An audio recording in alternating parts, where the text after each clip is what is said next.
Deixar esse cara aqui.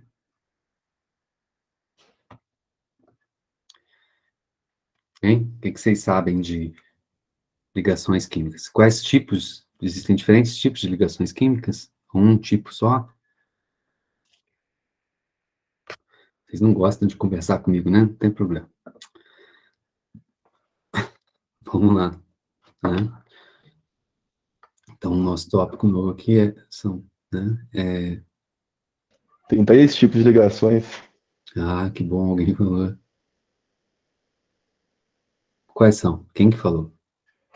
É iônica, covalente Uhum. e metálica.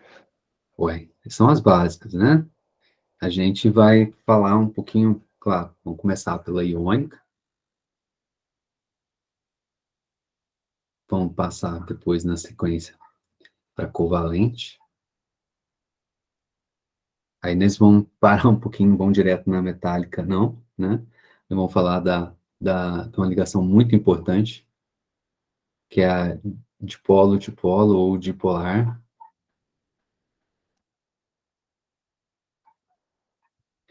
tá? Que algumas pessoas chamam de ligação de Van der Waals, mas assim, a força de interação de que liga as partes do meu sistema, né? É chamada de força de Van der Waals, né? Então, às vezes, ela é chamada de Van der Waals, né? Professor, mas então a gente está falando de ligação intermolecular? Também,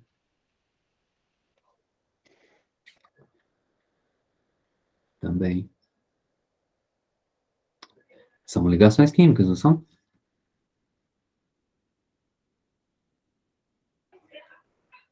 Eu costumo brincar.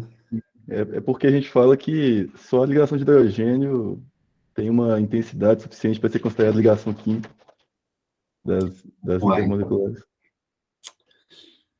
Não sei se estamos equivocados, né? não, não, de forma alguma. A gente vai falar de ponte de hidrogênio aqui e tal, tudo mais. Vou falar, certo?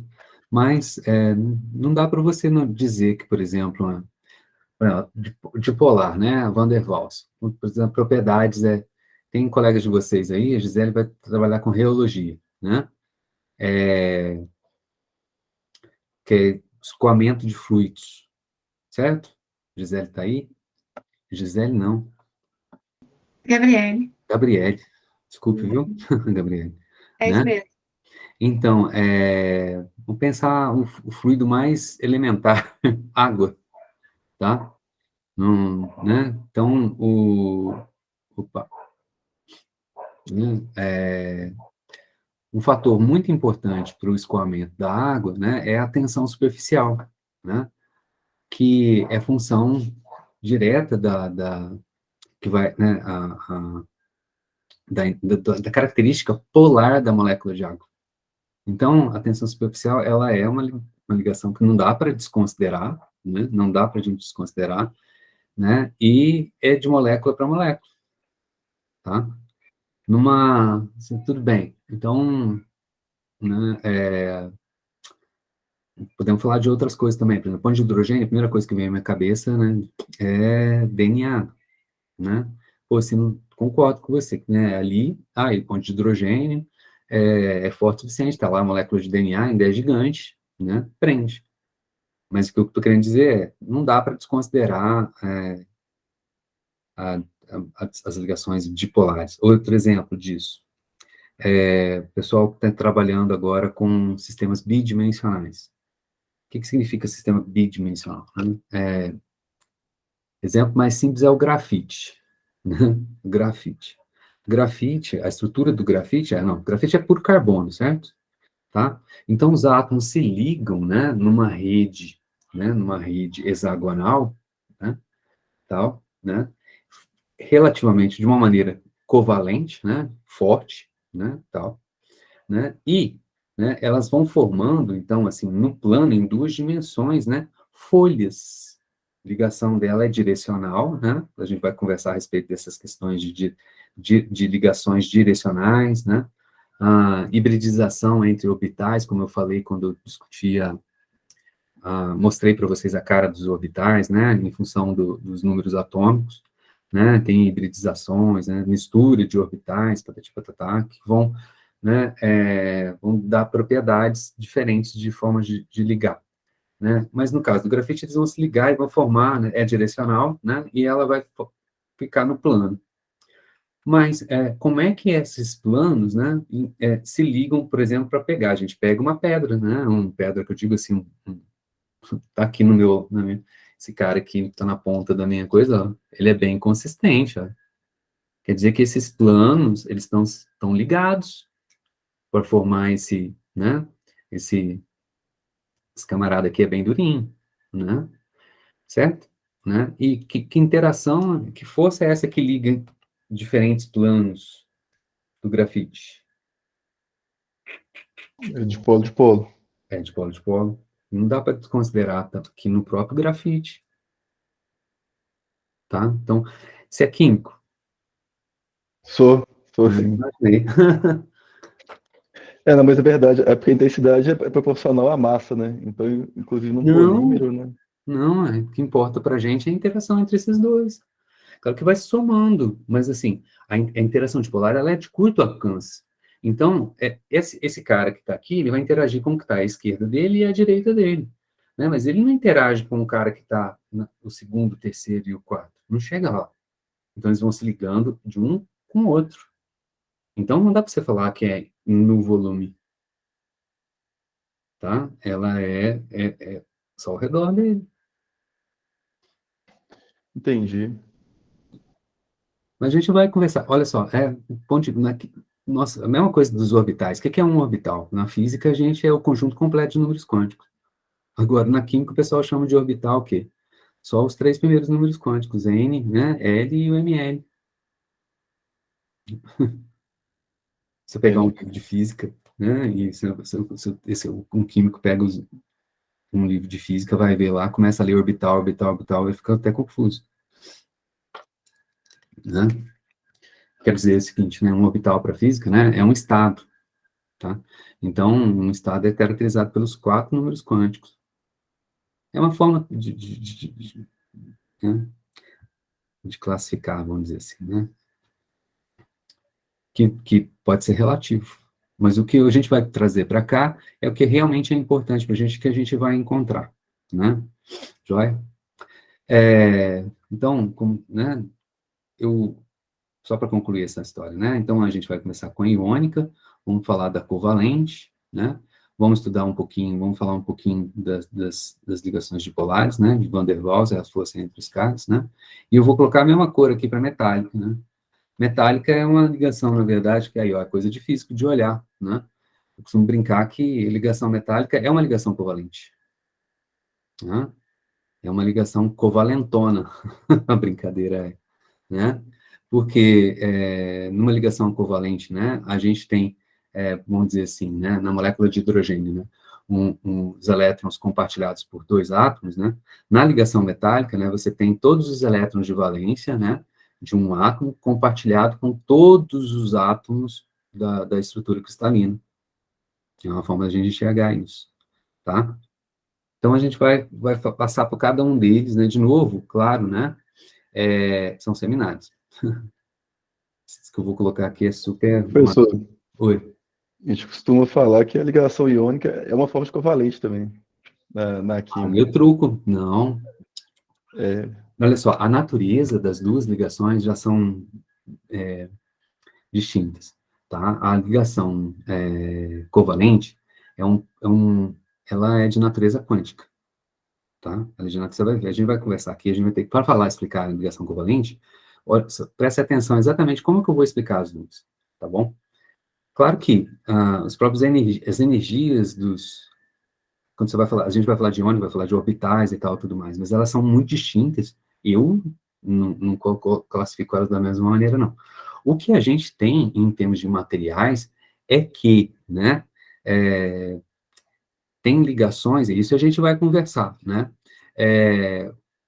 A gente classifica uma ligação mais covalente ou mais iônica, né? Existem graus diferentes né? Na natureza a gente isso. vai ter Então, não é que ela que a iônica é covalente, não. Uma determinada ligação, né, ela tem características covalentes e iônicas. São materiais em que a ligação vai ser majoritária, mais covalente, ou, no outro caso, ela pode ser mais iônica, tá? Certo? Exemplo disso, olha só, dois extremos, tá? O cristal de cloreto de sódio, cloreto de potássio, sais, tá? A ligação, ela é iônica, tá? Agora, se for pegar um semicondutor, silício, germânio, né? Próprio carbono, as ligações são covalentes, tá? Certo? Ou aí vou pegar um meio termo, o óxido de zinco. O óxido de zinco, né? Uma estrutura hexagonal, wurtzita e tal, tudo mais, né? E aí, ele é o quê? Ele é iônico ou ele é covalente? Dei dois extremos, né? E aí? Covalente. Ele é mais iônico do que É covalente. mais de um. É. É porque aí você falou de quântica, já saiu da minha alçada, né? Não, não, calma, mas assim, você é químico, devia saber quântico, ué. Ih, muito pouco, Ah, Cristiano. então, esse que é o eu conheço muito, sim, ó, eu estudei em Campinas, na Unicamp, cara. Lá eu assino embaixo, cara, os caras da química sabem quântica. Por quê? Na graduação, no bacharel de química. Por quê? Porque eles tinham as disciplinas, né? E aí eram equivalentes. Aí a galera tomava pau lá na química, batia o horário e ia fazer quântica lá com a gente, na física. E a galera e vice-versa também, né? Então, assim, eles faziam os mesmos cursos com a gente. Então, agora, aí eu saiu dali, assim, eu saí dali, nunca mais encontrei um curso de química que fosse do mesmo nível, entendeu? Desculpa falar assim, mas assim, de fundamento, né? Quer ver aqui, ó, eu sei que tem um desenho meu aqui, de uma dissertação, eu vou mostrar para você. Eu tô falando especificamente do óxido de zinco, né? Porque esse cara aqui é ZNO, tá?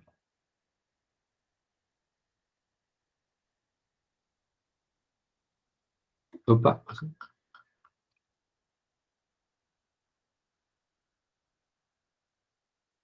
né? Tá dando para enxergar, gente, né? Então, isso aqui é essa estrutura do óxido de zinco. Ó, o laranjinha é o oxigênio, o zinco é o azulzinho, né? Estado de oxidação do zinco é 2+, o oxigênio 2-, tá? Beleza? A ligação, ela é a tal ponto iônica, né? Esse é um óxido iônico, tá? Em que o que acaba acontecendo, né? Se você olhar aqui ao longo de maneira apropriada, você vai ver que, né, dada a estrutura, a gente vai falar bastante sobre estruturas cristalinas, né? Vai formando aqui, ó, uma galera que ao longo dessa linha, né, só de zinco. Um pouco abaixo, aí você tem os oxigênios, certo? Se você for olhando isso nos extremos, você pode ter uma superfície do seu cristal em que você vai estar com aquela face rica, né, vamos dizer assim, nessa condição em que você tem quem? Zinco, 2+. E na outra face, você tem o oxigênio, né? Que é 2-. Ele é o quê? Né? Iônico, tá? A ligação é iônica. Então, o que que forma entre essa superfície do cristal e essa superfície do cristal? Forma um momento de dipolo elétrico, que a gente vai falar disso. E o fato dele ter esse momento de dipolo elétrico, o fato de ser iônico, é que faz do óxido de zinco ser um material piezoelétrico, tá? Óxido de zinco é piezoelétrico. Piezoelétrico tem que ter momento de polo elétrico. A ligação tem que ser mais iônica do que covalente, tá?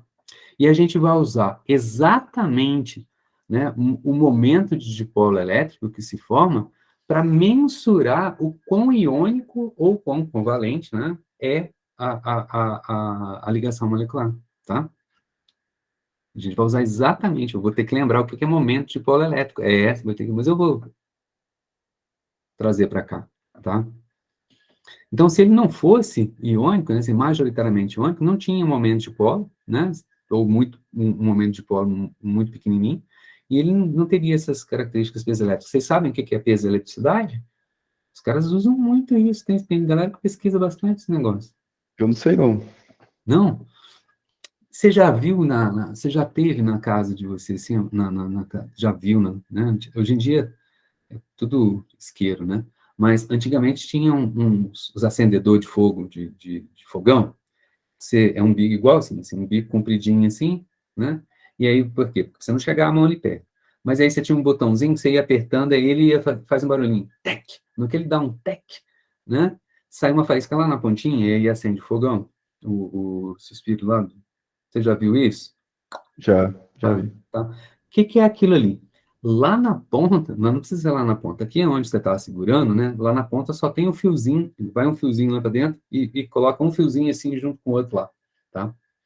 Tem um cristalzinho piezoelétrico, tá?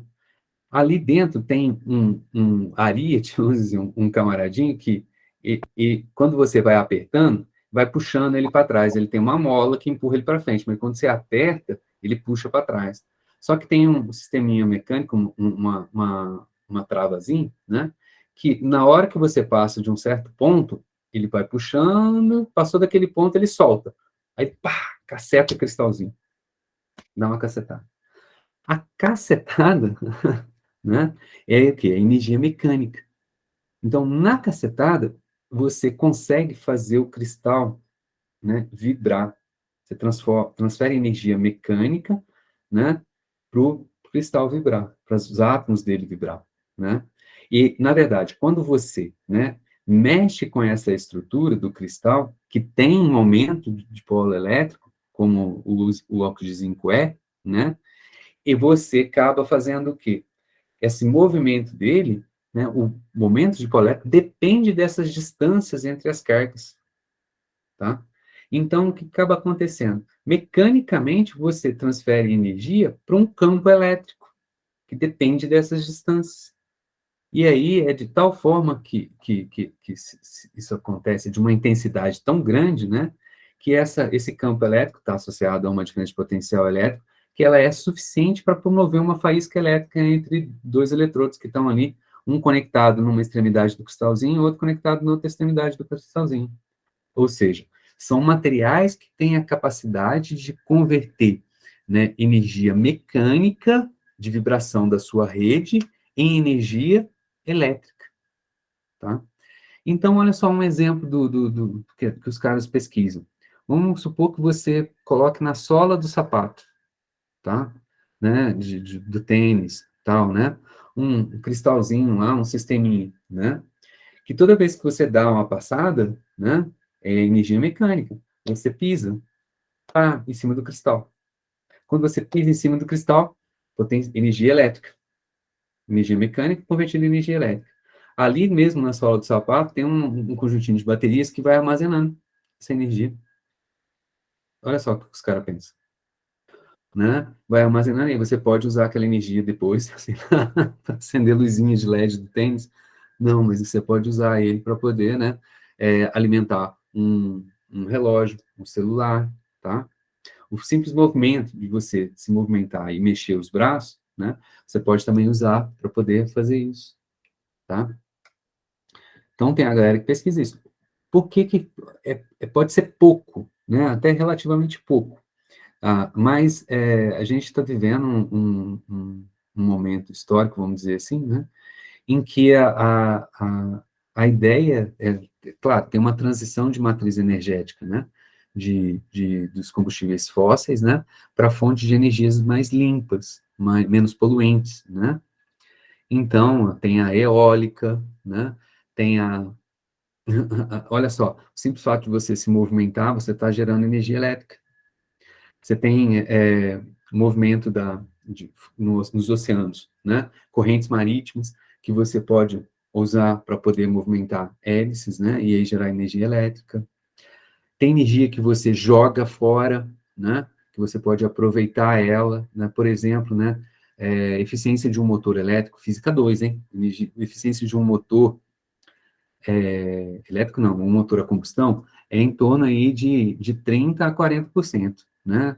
O motor mais eficiente é o diesel, né, que está ali perto dos 40%, né? O motor a combustão de gasolina e álcool está ali em torno de 32%, 34%, né? Isso quer dizer que, né, na média, de 60% a 70% da energia da queima do combustível Você joga fora, o motor aquece, o gás que sai pelo escapamento, ele sai quente, é energia cinética, é calor, né, que está sendo carregado, embora sendo jogado no ambiente.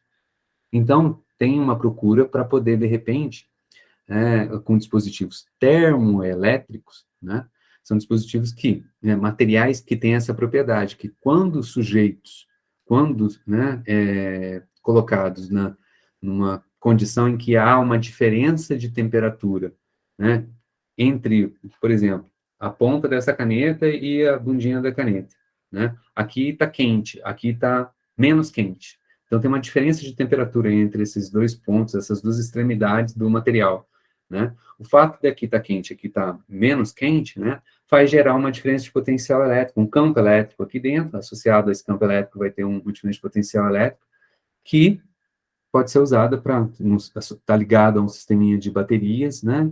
Você carrega essas baterias, né? E usa essa energia. Da onde que veio essa energia?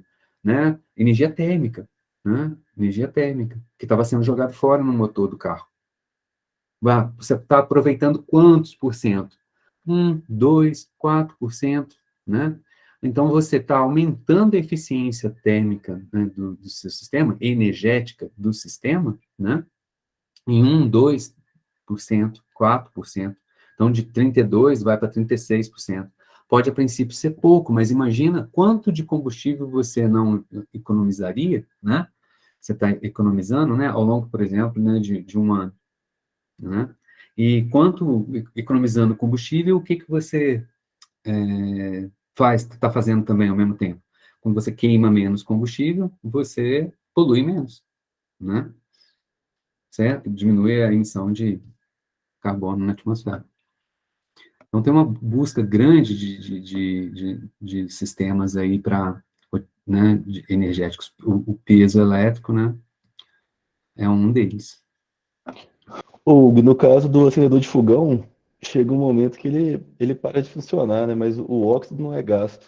É o eletrodo que acaba? Eu não sei, sério, cara, eu nunca vi, não. Eu falar a verdade, eu lembro disso só quando eu era criança. Mas, assim, eu acho que acaba quebrando ali é a parte mecânica que é mais complicada. Porque imagina só, você vai apertando ele, o botãozinho, né? Como se fosse um interruptor de luz, os que eu tenho na minha memória, né? Você vai, como interruptor de luz, você vai apertando ele é duro, assim, né? Você vê que você solta, ele volta por causa da mola. Então, você vai apertando ele está puxando, né? O camarada para trás. E depois de um certo ponto, né? Ele solta e pá, caceta. Dá um soco mesmo, né? Eu acho que isso que acaba com a vida útil dele, que acaba, tem travas e tal, tudo mais, né? Né, pode ser. Eu tenho desse até hoje, né? É? Aí, ó. Ainda Me existe. lembro disso de criança, cara. Na vida adulta, eu não me lembro de ter mexido com isso, cara. Quando eu era criança, tinha na casa da avó, na minha casa. Mas vamos falar rapidinho aqui da. Pode seguir? Vamos falar um pouquinho, então, começar a falar da ligação iônica, né? A partir de agora, eu vou escrever bastante, não tem slide, não, tá? Eu vou tentar. Claro, isso aí vai me dar um ritmo nas aulas um pouquinho mais lento, mas é importante para a gente ir digerindo as informações. Bom, a primeira coisa importante que a gente tem que ter em mente, né, que de todas essas ligações que a gente vai colocar aqui, né, a ligação, vou colocar entre aspas, tá, mais forte é a iônica, tá?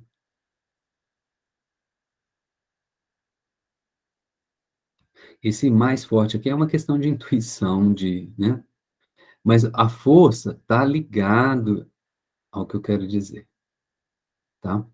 Mas a palavra principal que está aqui, portanto, o fato de ele ser mais forte é que ele vai ter associado a ele, a ela, a ligação, né, vai ter energias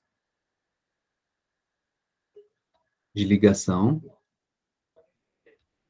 são, né, relativamente, né, grandes. Aonde que a força entra nisso aqui?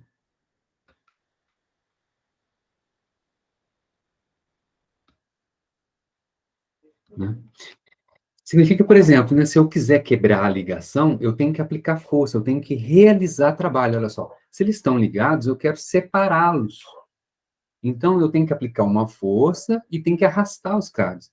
Força com deslocamento é trabalho. Se eles estão se a energia de ligação deles é relativamente grande, para separá-los, eu vou ter que realizar um trabalho relativamente grande.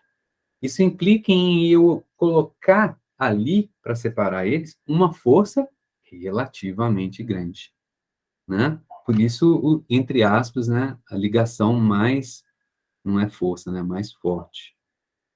Escrevi força.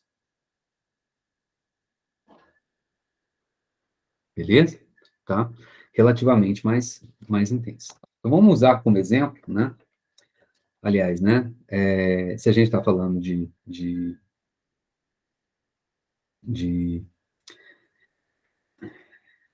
energias de ligação, né? Tal, né? Qual que é a natureza? E isso não se aplica só para a iônica, né? Para todas elas. A gente vai tentar explicar todas elas com relação a esse processo natural da natureza, né? Tudo busca a condição de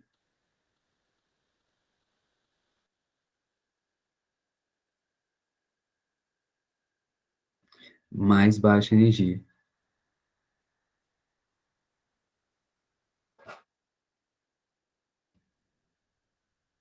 Então, o que que os caras vão estar querendo fazer? Os átomos querendo fazer, vão se ligar ou não vão se ligar?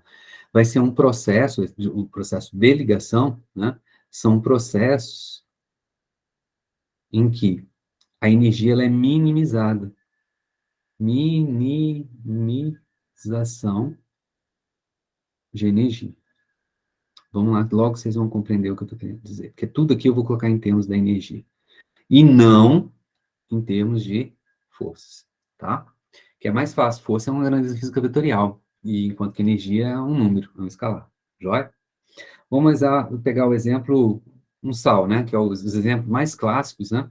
São sal de cozinha, cloreto de sódio, ou então cloreto de potássio, tá? Vamos pegar o cloreto de potássio, tá?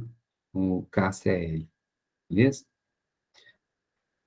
Bom, a princípio, vamos pensar numa unidade fundamental. O químico vai ficar doido comigo, né? Unidade fundamental, já vou explicar por que também eu falo isso. Uma molécula, tá? De cloreto de sódio. Num cristal, os sais vão formar cristais, né? Então, o que é um cristal? É um arranjo periódico de átomos, tá? O conceito de molécula se aplica a um cristal de cloreto de sódio ou de potássio? Pra gente não, né? Não, para vocês e também para gente, para mim também não, Ah, tá? então tá bom. Né? Mas assim, então é uma unidade fundamental. Quando eu falo assim, é uma molécula, por quê? Porque a gente dificilmente, a não ser, a gente não vai ter facilmente moléculas de cloreto de potássio, certo? É mesmo numa solução para começo de conversa, você vai ter dissociação dos próprios átomos, né? Mas, acima do limite de solubilidade na solução, né, você começa a ter precipitação de quê? Né? De pequenos cristais. Você tem ali o que a gente chama de monômeros, né? E forma realmente uma moléculazinha, um cloro e um potássio, ou um cloro e um sódio. Mas dificilmente vai ter só um par, né? Eles acabam se, se aglomerando, formando cristais pequenos, de cristalzinhos, desde poucas unidades, né, de átomos ali, de unidades fundamentais, vamos colocar assim, moléculas, né, vão se juntando, se agregando, formam partículas, né, cristalzinhos em escala nanométrica, né, e aí vão crescendo, crescendo, crescendo, né. E aí, por exemplo, se é sal de cozinha na água, né, se a gente tucha sal na água ali, né, no final das contas, né, a gente vê cristais lá no final, no fundo, ou seja, é microscópico já. Então, mas ele parte de unidades fundamentais, né, que a gente poderia chamar de moléculas, tá? Então, vamos fazer assim, ó, entre aspas. Bom? Joia? Então, o que significa essa história de minimização da energia? Significa que, né, se a gente for contabilizar a energia da molécula, do KCl, né? A energia dele, do sistema formado, ligado, é menor do que a energia do potássio e o do cloro quando estão separados, ou seja, aqui ligados, aqui separados. Então, o que que significa?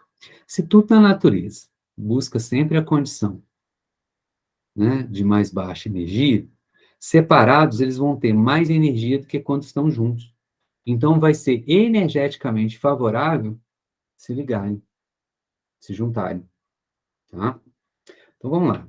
Qual que é, vamos abrir aqui a tabela periódica.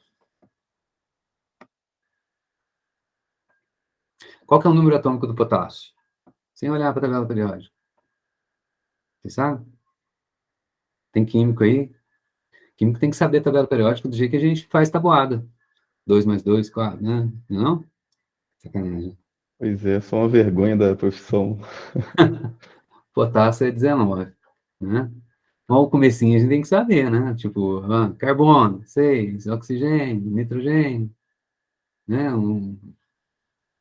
Comecinho da tabela, pelo menos, a gente tem que ter noção. Então, ó, o potássio, né? Olha lá, ele tem 19, né? Certo? Quem que é o cara anterior a ele? É o argônio, ó. Então, tá aqui, ó, 18, potássio 19. Por isso que eu escolhi ele, tá? Né? 18, o argônio é um gás nobre, certo? Né? Então, o que que é as características dos elementos dessa coluna aqui? É que eles têm, né, os orbitais completamente preenchidos, né? Então, se a gente for pegar aqui, ó, argônio. O argônio, olha só, 1s2, 2 essa distribuição de Pauling, né? 1s2, 2s2, 3s2, né? Certo? Cloro, argônio, cara. Aqui, para aí, isso. Então, ó, ele vai e preenche todo mundo aqui, tá? E na sequência, o potássio. O argônio é 18, o potássio é 19. Então, o próximo que está aqui, ele completou 3p, o próximo é o 4s1. Então, ele tem a estrutura eletrônica do argônio mais um elétron, né? Então, vamos lá. Então, o Z, né, o potássio, é 19, né? Então, isso aqui vai me dar uma distribuição, né? Eu vou colocar aqui, então, ó, na sequência, 1s2, né?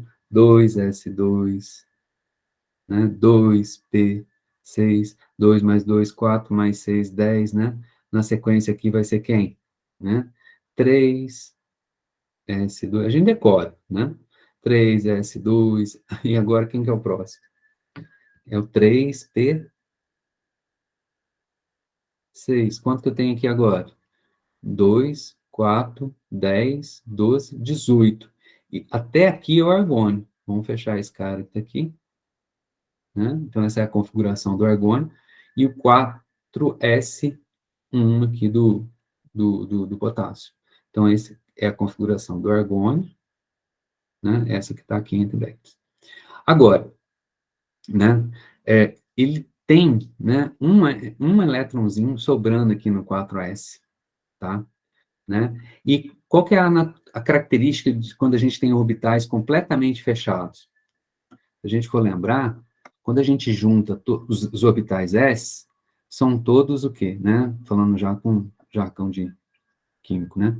Esses caras aqui não têm o spin, né? Então, são orbitais químicos. Os orbitais aqui, né? S são todos esféricos, beleza? Né? Mas a hora que a gente vai para números, para L maior do que zero, né? L igual a 1, L igual a 2, tal, a coisa já fica mais complicada.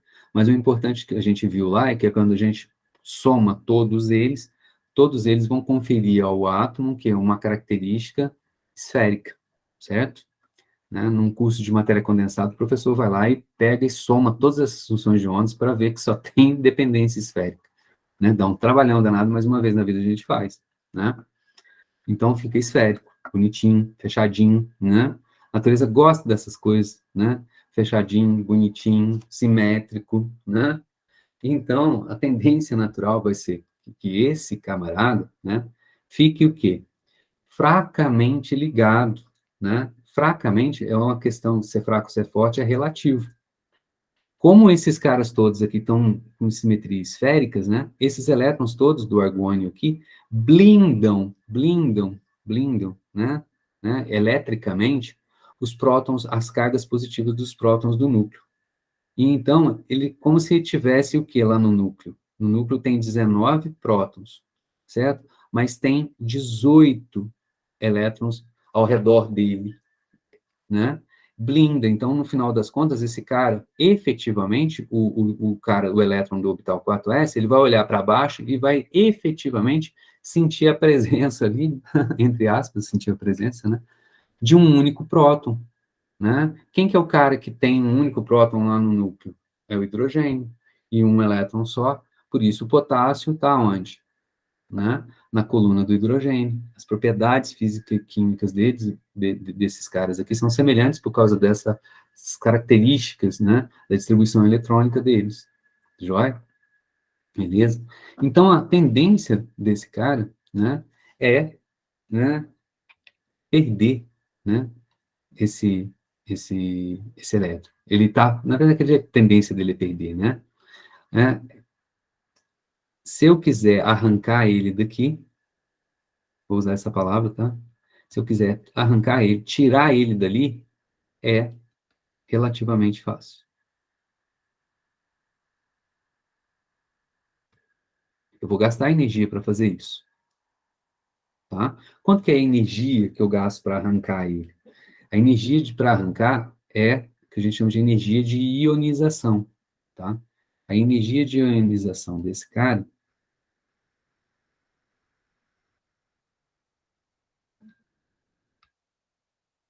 desse elétron ali, vou chamar esse cara aqui, ó, de...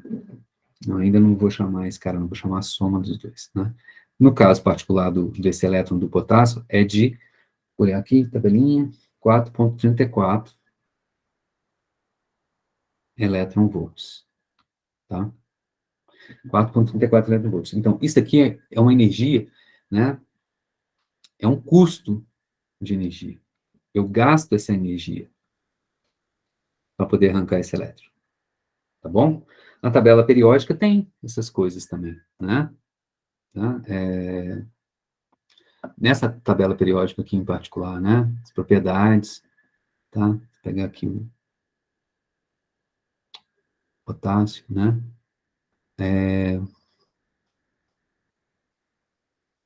Cadê?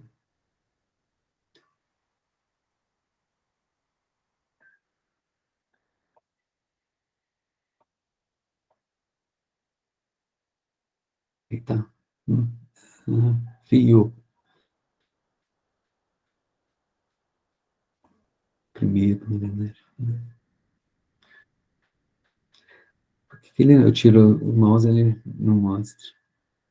Então, aqui eu selecionei elétron volt, é o primeiro elétron, né? O 19º, na verdade, né? E a energia de ionização dele é 4,34 elétron-volts, né? Joia?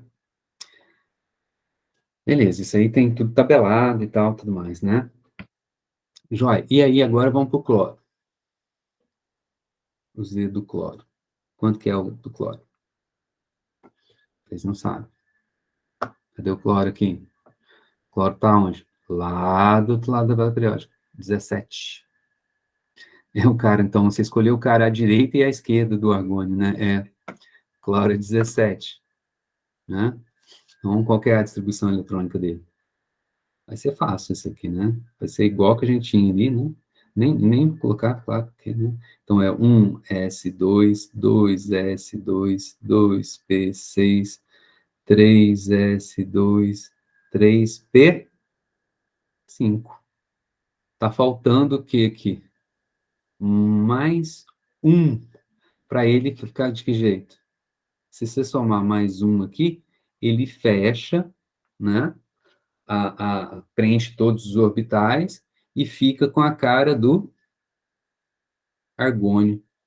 Fechadinho, bonitinho, simétrico, né? Certo?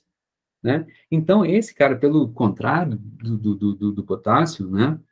Ele vai ter, né? Ele vai tender, né? A pegar elétrons para ele ficar mais estável, para ele ficar mais fechadinho. Quando ele fecha, fica simétrico, ele vai para uma condição de maior estabilidade, tá? E a condição é a seguinte, né? Isso em Física 1 a gente aprende. Física 1, hein? Né? Eu, pelo menos, eu ensino para meus alunos, tá? Sempre quando a gente vai de uma condição de menos estabilidade para mais estabilidade, a gente libera energia. Vamos dar um exemplo disso aqui do lado, né? Vamos pensar numa montanha russa, tá?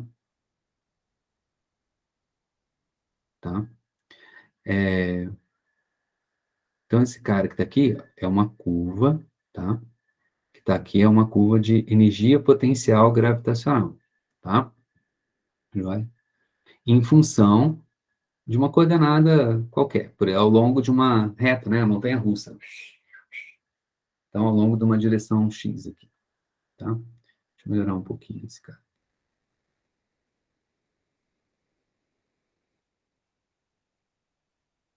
Isso. Joia? Né?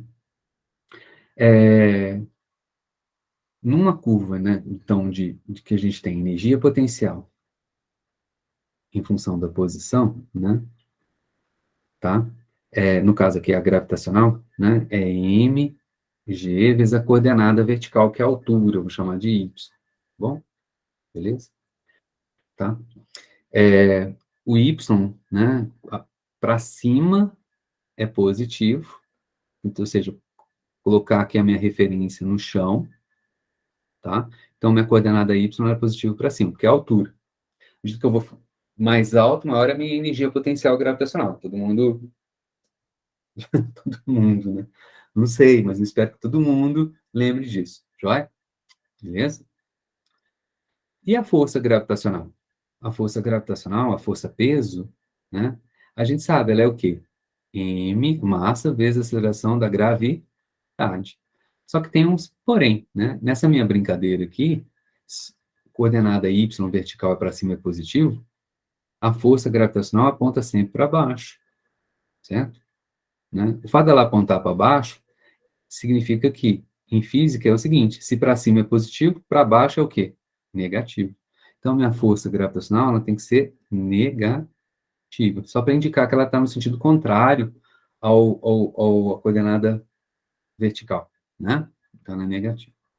Joia, agora, olha só, será que vocês conseguem imaginar alguma relação, né, matemática que leve a força na energia potencial ou a energia potencial na força? Que operação matemática a gente poderia fazer na energia potencial para ter a força gravitacional? A derivada? A derivada, né? E, de fato, na verdade, eu estou contando a história de trás para frente. A gente define, né? A gente define a energia potencial de uma força conservativa, no caso aqui a força gravitacional, né? A partir do cálculo do trabalho, né? E o trabalho da força, né? O trabalho da força gravitacional, quando eu desloco de um ponto ao outro, é a integral. Eita, é cálculo. Mas o que é trabalho? Trabalho é força, deslocamento, tá? Então, se eu estou querendo, né, esse cara aqui, quando a gente for fazer a definição dele, a gente vai ver que é menos a variação da energia potencial gravitacional, tá?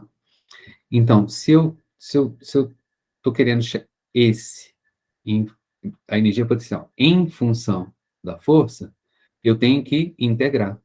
Agora eu estou perguntando o contrário, né? Eu tenho a força, a energia potencial e quero a força.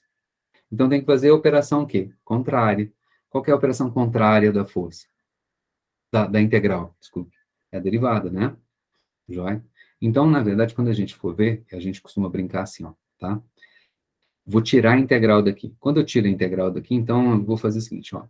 O trabalhinho, um trabalho pequenininho da força gravitacional é igual a força vezes um produto escalar ds. Isso aqui vai corresponder a uma variação pequenininha da energia potencial gravitacional. Agora eu quero amarrar esses dois lados aqui, ó. Esse. Se eu quero a força, não tem matemática aqui não, né? A força vai ser igual, eu vou passar esse cara dividindo. Vamos falar em módulo, para não ter encrenca com matemática.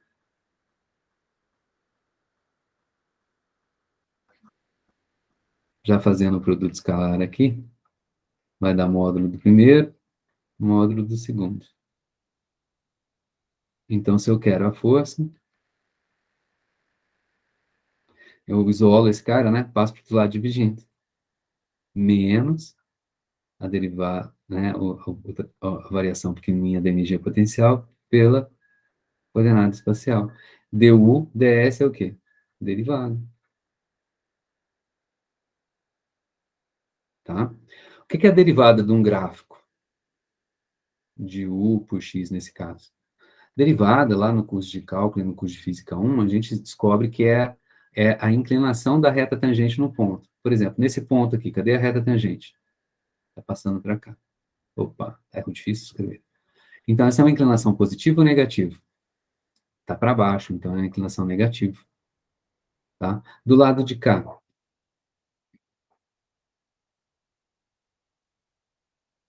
tá nesse ponto aqui que eu estou traçando. Cadê a reta tangente? Está passando aqui. Eita, está para cima, então aqui a inclinação é positiva. Vai?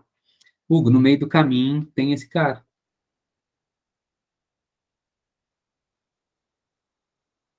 Cadê a inclinação desse cara, da reta tangente daqui? Tá ali, tá na horizontal, bem na horizontal. A inclinação dele é zero. Aqui também é a mesma coisa. Aqui a inclinação é zero. Vou colocar entre. A força, então, é a inclinação da reta tangente. Quanto que é a força aqui nesse ponto? A força aqui. A resultante aqui é zero. Quanto que é a força aqui? Zero. Tá? A resultante de força. Lembra que se é a gravitação, né? Isso não quer dizer que a força-peso é zero, né? Ali também tem a normal. Então, nessas condições ali, a resultante de forças, a gravitacional mais a normal, que é de contato do carrinho da montanha-russa com os trilhos, né, da montanha-russa, a soma ali dá zero, tá? Beleza? Então, por que eu estou falando isso, né? Porque quando a resultante de forças é zero, a gente chama esse ponto em particular de ponto de equilíbrio.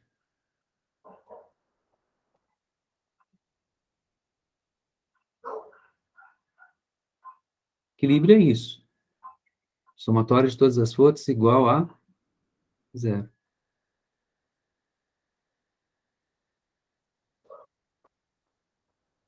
Mas tem uma característica distinta esse ponto desse ponto de equilíbrio. Qual é?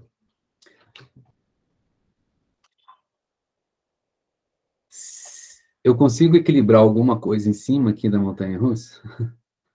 Consigo colocar um cara aqui, uma bolinha aqui? Sim. Consigo colocar uma bolinha ali. Ela para? Para, fica ali paradinho. Eu vou tentar equilibrar ela, não é assim que a gente fala? Vou colocar ela ali, parou ali. Jóia. Nesse outro ponto aqui, eu consigo também colocar uma bolinha, ela fica ali equilibrada, ou seja, paradinha? Consigo. Jóia. Porém, qual que é a diferença entre esses dois pontos de equilíbrio? Estável e instável. Se eu bater um vento nessa bolinha aqui, o que acontece com ela? Desce o morro, não é isso? Cai lá para baixo. Por outro lado, se essa bolinha agora que está aqui embaixo, se bater um vento nela, puxa ela para cá, ele até empurra ela para cá, e depois que o vento passa, o que acontece com a bolinha? Volta para o ponto de equilíbrio. Então, ao redor, assim, esse ponto em particular, né, é um ponto de equilíbrio, mas não é algo, uma posição estável, né? As forças que aparecem, né, quando ele sai da posição de equilíbrio, arrastam ele para longe da posição de equilíbrio, ele cai. vai para longe do ponto de equilíbrio. Enquanto que esse camarada aqui embaixo, né, quando sai da posição de equilíbrio e você solta, as forças que aparecem arrastam ele de volta para a posição de equilíbrio. Então, a gente vai dar um nome para esse camarada, né, como já falou aí, não escutei, não reconheci quem que falou. Esse camarada aqui vai ser ponto de equilíbrio estável, instável. E esse cara aqui vai ser o estável. Agora pensem aqui comigo. Tudo isso para chegar nesse ponto, mas isso é muito fundamental, vai servir para o resto da vida de vocês. O que acontece quando esse camarada sai da posição instável e vai para a posição estável? Ou seja, quando eu solto essa bolinha aqui e deixo ela rolar aqui para baixo. Né? Aqui em cima ela tem energia potencial gravitacional. À medida que ela vai rolando aqui para baixo, né, ela vai convertendo energia potencial gravitacional em energia cinética. Concordam comigo? Ela está caindo, só que ela está, né, rolando através do trilho da montanha-russa. Então, o que aconteceu? Energia que estava inicialmente armazenada ali na bolinha, na forma de energia potencial gravitacional, ela foi liberada na forma de energia cinética. Tá? O que eu quero dizer com isso? Toda vez que um sistema sai de uma condição, né, de menor estabilidade ou instabilidade e vai para uma condição de maior estabilidade ou, propriamente dito, estabilidade, há, do verbo haver, sempre liberação de energia. Ok? Então, voltando ao meu coro.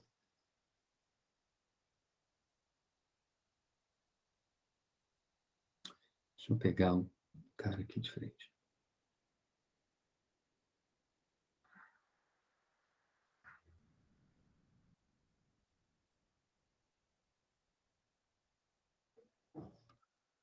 Gostou. Esse aqui é o problema de ter pirata. Eita.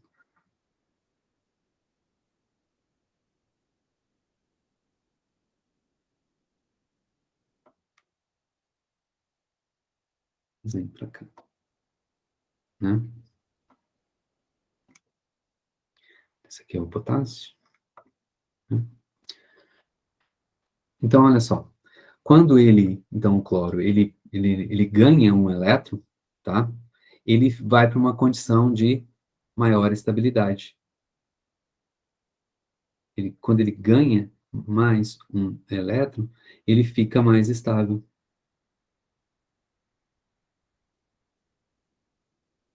E sempre que a gente vai para uma condição de maior estabilidade, o que vai acontecer?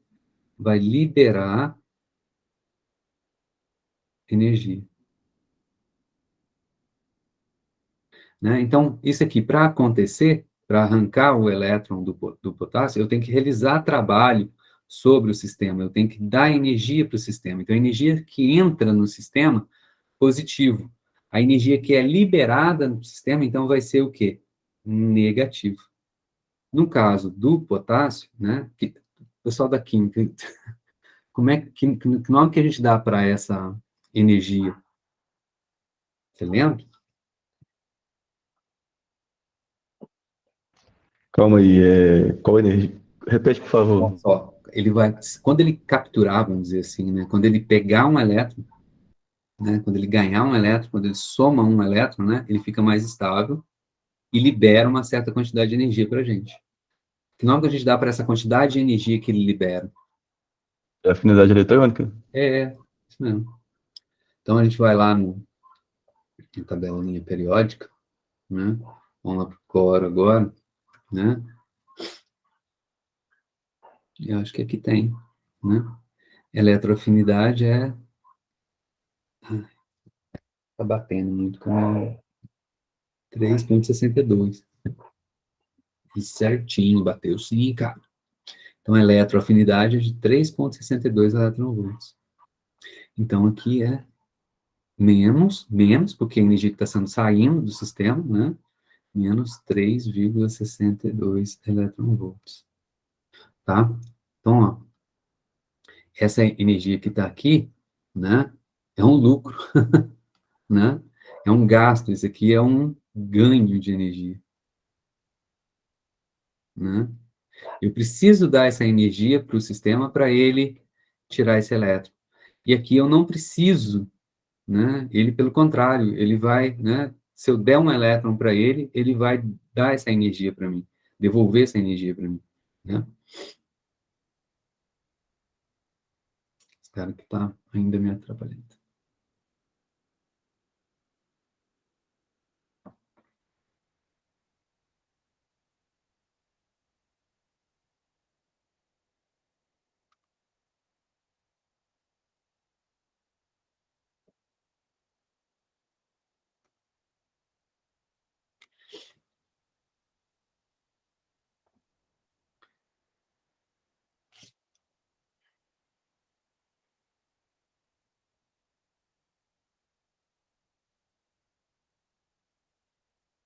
Joia? Então, vamos contabilizar essa energia aí, né?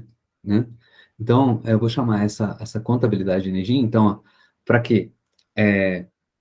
Quando a gente junta, então, um cloro e um potássio, a galera fala para a gente assim, ah, não, então eles vão trocar cargas, né? Sai um elétron de um, vai para o outro, e isso. Mas vamos contabilizar o quanto de energia a gente tem que dar e quanto a gente recebe, para ver se isso é energeticamente favorável. Do jeito que eu estou contabilizando aqui, ó, né? Será? Né? Então, eu vou precisar gastar, né? Então, eu vou ter mais 4,34, né? Mais menos 3,62 EV. Isso aqui vai dar um resultado para mim de 4,34 menos 3, na verdade, mais, menos.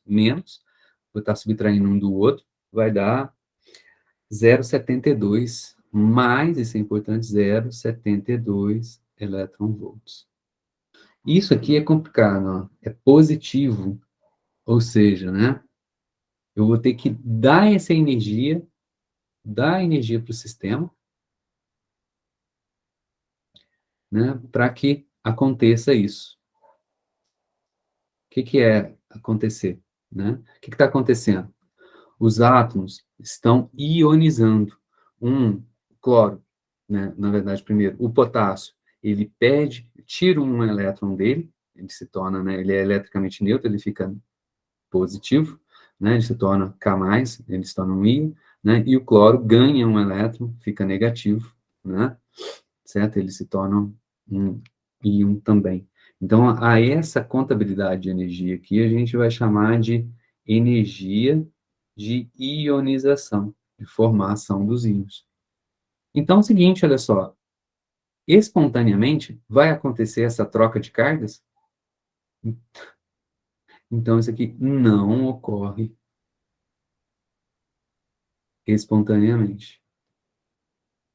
Tem custo.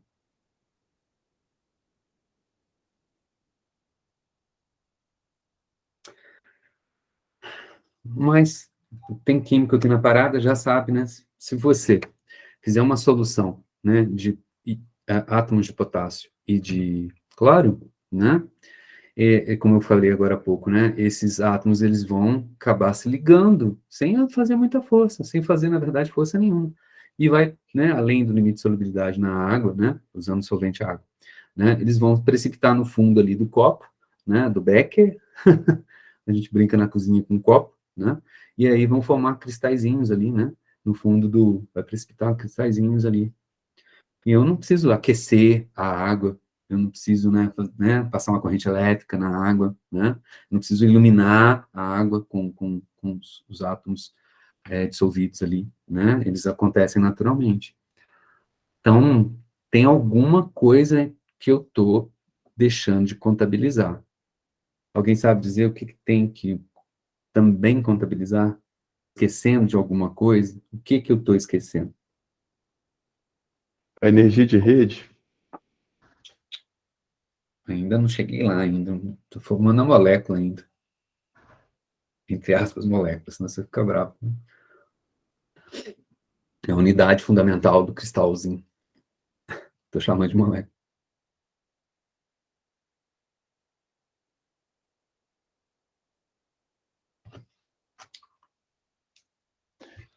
É, tá falando do sistema em solução? Não, tô para formar a Não, molécula, primeiro. estou juntando, não precisa nem ter em solução, pode ser lá na solução, mas na hora que eu estou juntando os dois, não é assim que a gente aprende, não você que é químico, mas que a gente aprende no, sei lá, no ensino médio, né? Ah, aproximou, aí o que acontece? Eles trocam carga, um elétron, um perde um elétron e o outro ganha um elétron, e aí ligou, formou a molécula. Estou acabando de mostrar para vocês aqui na minha conta aqui, que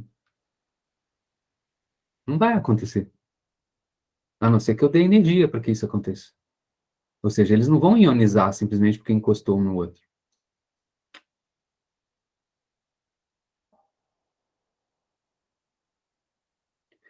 Está faltando né? Está faltando contabilizar outras duas coisas, na verdade. Mas a primeira delas que eu estou em mente aqui, que é a mais fundamental.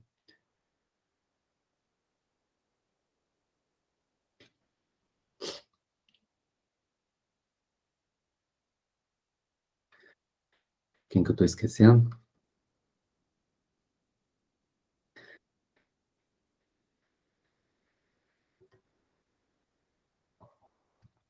Interação colombiana, elétrica, entre os íons. Cara, tem que saber eletricidade para entender. Eu falo para meus alunos, cara, olha aí, para entender uma ligação iônica, a gente precisa de mecânica. E agora vai entrar na parada o que aqui? Física 3. Hugo, Oi. mas se a gente está falando do átomo neutro ainda, Não, então, ó, ele já está ionizado. não, nem, não ionizou. O que eu estou falando para você é o seguinte, né? Para ionizar, eu tenho que gastar quanto de energia? A energia de ionização. É 0,72 eletronvolts. Eu gasto, Isso. né? Então, simplesmente aproximar os dois é energeticamente viável que eles troquem cargas? Não, mas é. Na verdade, que eles se ligam. Mas só por esse valor que eu acabei de calcular, não. Isso aqui me diz que não se ligam, que é positivo. Mas a gente sabe que eles vão se ligar, vai ter troca de cargas, eles vão se ionizar e vão se ligar. E pior, né? Não vai se formar só moléculas, né? Eles vão se ligando numa rede cristalina, né? Uhum. Mas com esse valor que eu acabei de calcular, não, isso não aconteceria. A ionização não vai ocorrer espontaneamente. Não é energeticamente viável. Eu tenho custo de energia, eu não tenho ganho de energia. O que eu estou esquecendo? Interação elétrica entre os íons, né? Quando eles, né, se ionizarem, tem que contabilizar todo o processo, né? O potássio vai ficar positivo, o cloro fica negativo. Perdeu um elétron, né, o potássio, e o cloro ganhou um elétron. Né? Então, esse cara vai ter uma carga, né? O cloro vai ter uma carga menos E, 1,6 vezes 10 a menos 19 coulombs, e esse cara aqui vai ter uma carga, né, de mais E, 1, mais 1,6 vezes 10 a menos 19 coulombs. E, inicialmente, eles podem estar separados no espaço, não importa se eles estão dentro de uma... Vou mostrar o que vai mudar quando for a água, for qualquer outro solvente, e quando for no vácuo, por uma distância R. Quando eles se ionizam, eu tenho uma outra energia na parada. É a energia da interação elétrica entre eles. Tá? Energia potencial elétrica. A energia potencial elétrica que eu tenho que contabilizar aqui, tá? Ela é uma constante de proporcionalidade que depende do meio em que os dois caras estão. A gente fala K0 para para a condição que a gente está no vácuo ou no ar, tá? Se você está na água, então vai ser uma outra constante. Se você está num outro meio qualquer, vai ser uma constante de proporcionalidade correspondente a esse meio. K0 é uma constante de proporcionalidade que depende do meio em que você está. E aí você vai ter o produto das cargas. Quanto que é uma carga? Mais E.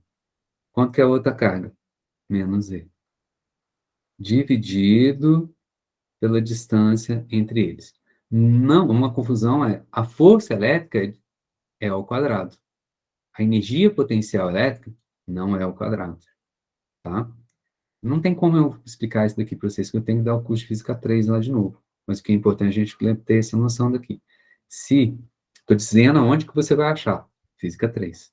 Comecinho de Física 3. Livro de Física 3.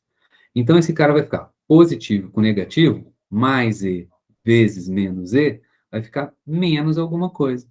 K0, E vezes E ao quadrado, dividido por R. Tá? Então, essa energia, olha só, eu precisava, né, para que seja espontâneo, ele tem uma energia aqui, ó, positiva. Eu preciso de somar um valor negativo aquilo ali para tornar, para a energia total do sistema, para tornar ele energeticamente viável. Então, a, a energia que está faltando é energia de potencial que eu tenho que contabilizar, tá? Beleza? Então, olha só, a energia total do meu sistema, por enquanto, vai ser, olha só, as energias que eu tenho, né? Por enquanto. Disse para vocês que eram outras duas. Tem uma aqui agora e vai ficar faltando mais uma. Então, a energia do meu sistema, U, né? Do sistema, se eu contabilizo isso, né? Eu tenho a energia de interação entre os íons, menos K0 E ao quadrado pela distância que separa eles, né? E tem que contabilizar aqui ainda também a energia de um valor constante, que é a energia de ionização, tá? E aí, então, como é que é esse gráficozinho? Vamos fazer um gráficozinho desse cara aqui, porque agora ele depende de R, tá? Então, ó, e quando esse cara aqui é muito pequenininho, quando você divide um número por um número muito pequenininho, né? Esse cara aqui fica em módulo, né? Quando R, né, for tender a zero pequenininho, esse cara aqui vai ficar muito grande, ou seja, esse termo todo aqui vai ficar muito negativo. Ele vai tender, na verdade, a menos infinito. Aí não importa o valor da energia de ionização, é mais 0,72 eletronvolts. Esse cara aqui vai lá para menos não sei o que lá eletronvolts, muito maior. E aí a energia total passa a ser negativa e aí fica energeticamente viável. Então, né, se eu fizer um gráfico, esse cara aqui, olha, ele está dependendo de R. Então, ele é, vou melhorar um pouquinho aqui, ele é função de R. Então, vou fazer um gráfico aqui dessa energia total do cara, né, em função de R.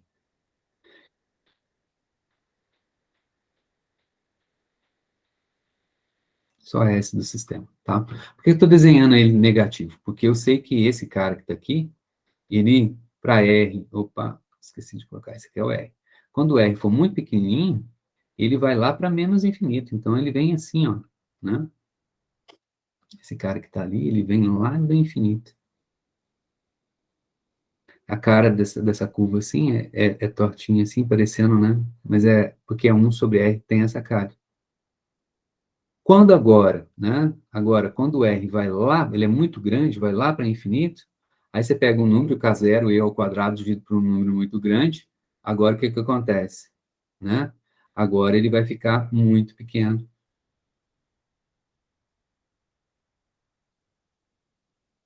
Um número negativo, pequenininho, mais a energia de ionização, na verdade, né, eu até desenhei errado esse cara. Que eu tenho que exagerar. Não exagerei.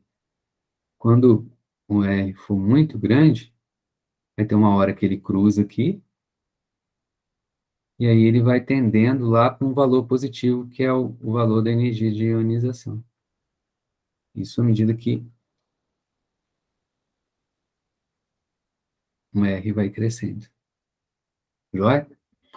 Então vai ter um valor aqui de R, né? Um certo R' aqui, que, né, quando os íons se aproximam, né, começa a ficar negativo e fica energeticamente viável. Tá? Beleza? Só que o que é agora, para terminar? Quantos minutos tem? Dá tempo. Quem é que vai aparecer aqui agora? Então, olha só. Então, agora ficou energeticamente viável. Quando você aproxima os dois íons, eles trocam cargas. Começa a acontecer, então, a partir desse momento em que eles se ionizam, a interação coulombiana, né? Então, tudo acontece ao mesmo tempo. É uma contabilidade que tira de um bolso e já põe na outra. Está acontecendo ao mesmo tempo. Passa a ser energeticamente viável. E aí, o que acontece? Né? Eles são agora íons, certo? E íons com cargas contrárias vão se atrair. É como se eu tivesse a minha bolinha, né?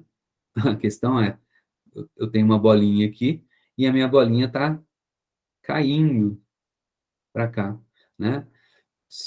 Na verdade, essa bolinha, imaginário, não é uma coisa gravitacional, né?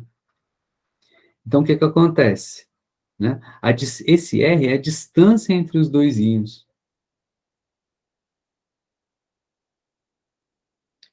Então, quanto mais próximos eles estiverem, menor é a energia do sistema, né?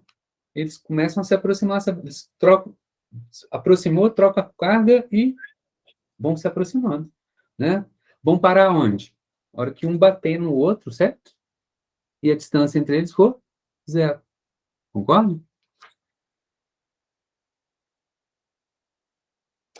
E aí, então, uma molécula, na verdade, de cloreto de potássio, são dois íons ali, um colado no outro. Confere? Sim. Não, sacanagem. Que gosto que eu falei não, né? Não. O que acontece quando eles vão se aproximando? O átomo é o quê? Ele tem, né, na verdade, eu desenhei um pontinho aqui, mas ao redor desse cara aqui, se esse pontinho for o núcleo, ao redor dele tem que uma nuvem eletrônica. O potássio tem 19 elétrons, ganhou um, ficou com 20 elétrons. Não é isso? Não, ele perdeu, Perdeu um. ficou com 18. O cloro tem 17, ganhou um do potássio, ficou com 18 também. Tem 18 elétrons aqui em volta. Quando eles se aproximam demais para valores aqui, ó, cada vez mais próximos, né, o que vai acabar acontecendo? Vai ter uma condição aqui em que as nuvens eletrônicas começam a se sobrepor, a se misturar para determinadas distâncias. Aqui.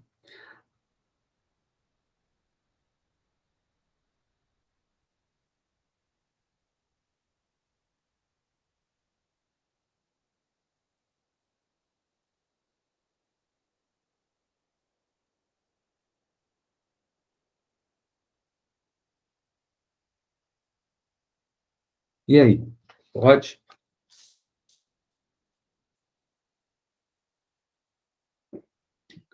Aí elas se juntam, né? As nuvens eletrônicas e virem uma única nuvem eletrônica? Pode? Vamos pensar num exemplo mais simples. Vamos supor se fossem, né, se tivesse um único elétron no orbital, dois elétrons em cada átomo, né, no orbital 1s. Então, você tem, na verdade, você tem orbitais 1s do cloro e 1s do potássio, estão preenchidos. Claro, vamos pensar neles, porque são só dois, tá? Pode pensar no 2s, no 3s, mas é importante que só sejam o s, tá? Então, você tem um orbital 1s do potássio e 1s do cloro. Tem dois elétrons em cada um deles, certo? Se isso na nuvem eletrônica aqui do potássio, aqui do cloro.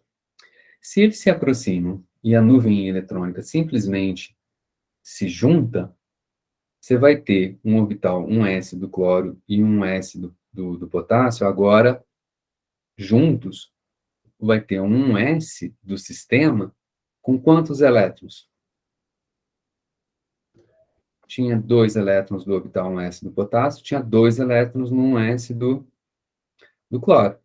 Quando eles se juntam, né, se sobrepõem, você passa a ter um orbital 1s, só que você tinha 2, com 2 você passa a ter do sistema agora um orbital 1s com 4 elétrons. Aí eu faço a pergunta, você pode ter um orbital 1s com 4 elétrons? Não, Não. mas é porque se juntasse também ia passar a ser um orbital molecular, né? Aí ia poder ter os 4 elétrons. Não, você está falando de hibridização deles, né? Mas não é isso ainda não. O Uhum. que vai acontecer aqui? Não é... Eles estão atraindo, são íons. Esse cara aqui é positivo, ele ganha um elétron, e esse cara que está aqui é negativo, né? O potássio e o sódio, né? Não, eu Potássio e sódio. entendi. É porque isso não vai acontecer, né? Só se Não, acontecesse. é. Se, se acontecer isso, se os orbitais se juntarem, e aí um S do sistema, né? Ele vem da superposição dos orbitais 1s individuais, de cada um deles. Cada um já tinha 2 elétrons, né? Então, se eles simplesmente se juntam, né, num orbital 1s do sistema, você passa a ter um orbital do sistema com 4 elétrons. Não pode. O que diz para mim que não podem ter 4 elétrons no orbital 1s? Princípio solar de Paulo? É o princípio de exclusão de Pauli, né? Esse é o mesmo argumento que eu vou falar assim, não podem ter. Como é que a natureza resolve esse problema? Você tem a energia do orbital 1s do cloro aqui, energia do 1s do cloro do lado de cá, tá? Certo? Eles estão com, né, mesma quantidade de elétrons e tal, tudo mais. Se eles simplesmente se juntam, né, você passa a ter 4, não pode, né? Como é que a natureza resolve esse problema? Ah, não pode se juntar em termos de energia, né, formar um orbital só. O que vai acontecer quando você aproxima os dois em termos de energia? É, divide, né? DGLC. Eles simplesmente eles não vão se juntar. O orbital 1s não vai se juntar formando um orbital só do sistema, né? Você vai ter 2 orbitais 1s do sistema. Em termos de energia, o que acontece é o quê? O orbital 1s de um ou de um aumenta a energia com relação ao outro. Então, em vez de eles se juntarem, aumenta a energia. Então, você passa a ter 2 elétrons aqui numa energia mais baixa e 2 elétrons numa energia mais alta. Eita, peraí, está aumentando a energia, eles não estão contabilizando a energia? Se eles se juntarem, né, por causa do princípio de exclusão de Pauli, a energia do sistema, antes estava com energia aqui, estava com energia aqui. Quando eu junto, pula para cá, ou seja, aumentou a energia da soma total, meu cômputo total de energia, né, de todo mundo. Aumentou. Não é legal isso, né? Então, na verdade, né, a interação associada ao princípio de exclusão de Pauli, a gente pode colocar ela aqui, ela é de natureza quântica. O Vinícius que falou aí agora já fez esse curso, né? Sabe que tem que haver com a simetria das funções de ondas, né? Separadas, a parte espacial e a parte de spin, né? A função de onda total do sistema, ela tem que ter uma simetria antissimétrica, certo? Né? E aí, quando a gente separa as duas, a parte espacial e a parte de spin, a gente pode brincar, né? Se ela tem que ser antissimétrica, então, a total tem que ser antissimétrica, então a espacial, se a espacial for antissimétrica, a de spin tem que ser simétrica. Pelo contrário, se a espacial ela é simétrica, a de spin tem que ser antissimétrica. A gente vai falar disso, um pouquinho disso na covalente, né? Certo, Vinícius? Lembra disso? Lembro. Né? Então, ela é de natureza quântica, né? Estamos falando de funções de onda e tal, tudo mais. Não tem forças, não existem forças envolvidas, né? Direta, de natureza. Não é uma de natureza, né? De interação, né? Entre essas. É uma característica das funções de onda, né? De natureza quântica. Mas a gente pode colocar esse aumento da energia, contabilizar esse aumento da energia, tá? E ele é positivo, certo? E ele só ocorre, né, quando os dois íons estão próximos o suficiente para as nuvens eletrônicas começarem a se sobrepor uma sobre a outra. Então, e ela é positiva, porque está somando energia, não é isso? Aumentando energia. Então, vou puxar para cá, para o lado positivo. E para valores pequenininhos de distância aqui, eu vou colocar um camarada aqui, ó. Vou somar o cara aqui, ó. Para esse valor, para valores aqui, além, aí as nuvens não sobrepõem, as nuvens eletrônicas sobrepõem, mas para valores menores do que isso daqui, à medida que vai aproximando, cada vez mais vai aumentando, tá? Então, aqui eu tenho, na verdade, né, a soma, então, de Coulomb elétrica, né? Deixa eu terminar rapidinho, já cheguei, passei da hora já. E aqui é de exclusão, chamar de X só, tá? Né? E o que esse, agora olha só, qual que vai ser o total? Total eu vou ter que somar, né, do sistema como um todo, só deixa eu colocar esse aqui, sistema como um todo, eu vou ter que colocar mais um termo aqui, uma energia, né, devido a essa característica de exclusão. Isso aqui é empírico, a gente vai lá e mede, tá? Mas normalmente se escreve, né, esse E de exclusão aqui, né, que ele vai depender da distância, tá? Então, esse EX de exclusão de Pauli, a gente escreve, ele é positivo, então ele vai ser um parâmetro que a gente chama de A, né? Inversamente proporcional à distância, tá? Quanto menor a distância, maior ele é, né? E uma potência N que está aqui, tá? E aí, dependendo de cada molécula, o que eu digo que é empírico? A galera vai lá, vai medir e vai descobrir, né? Empiricamente, quanto que vale o A e quanto que vale o N, né? R é a distância entre os dois íons, né? Para aquele sistema em particular, tá?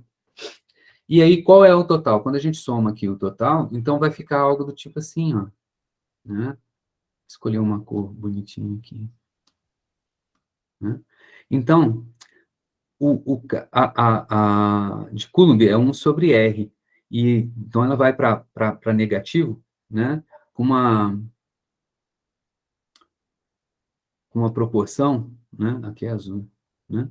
Aqui é proporcional a 1 sobre R, enquanto que o de exclusão de Pauli é proporcional a 1 sobre R elevado a N, um número maior do que 1. Então, quem que vai, o de exclusão de Pauli, ele vai para mais infinito, à medida que R diminui. E o de Coulomb vai para menos infinito, à medida que R diminui. A soma dos dois, quem que vai ganhar a brincadeira? Vai parar no mais infinito ou vai parar no menos infinito?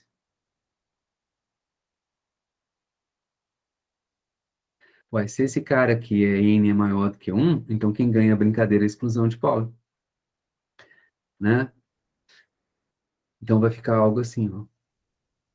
Para pequenininho, é Pauli que manda. Positivo. Para um certo valor aqui, no meio, Coulomb começa a ganhar, né? Mas entre um ganhar e o outro ganhar, vai ter um ponto, cabo de guerra, vai ter um ponto em que um vai ser igual ao outro. Um vai ser positivo e o outro vai ser, na mesma quantidade, negativo, certo? Então vai ter um ponto de inflexão aqui.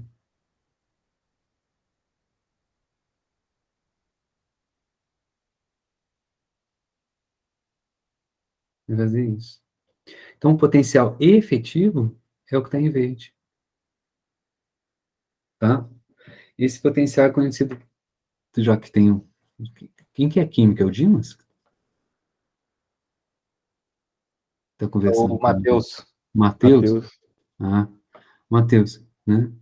Lá na química o pessoal chama de potencial de Leonard Jones. Não sei se você lembra, né?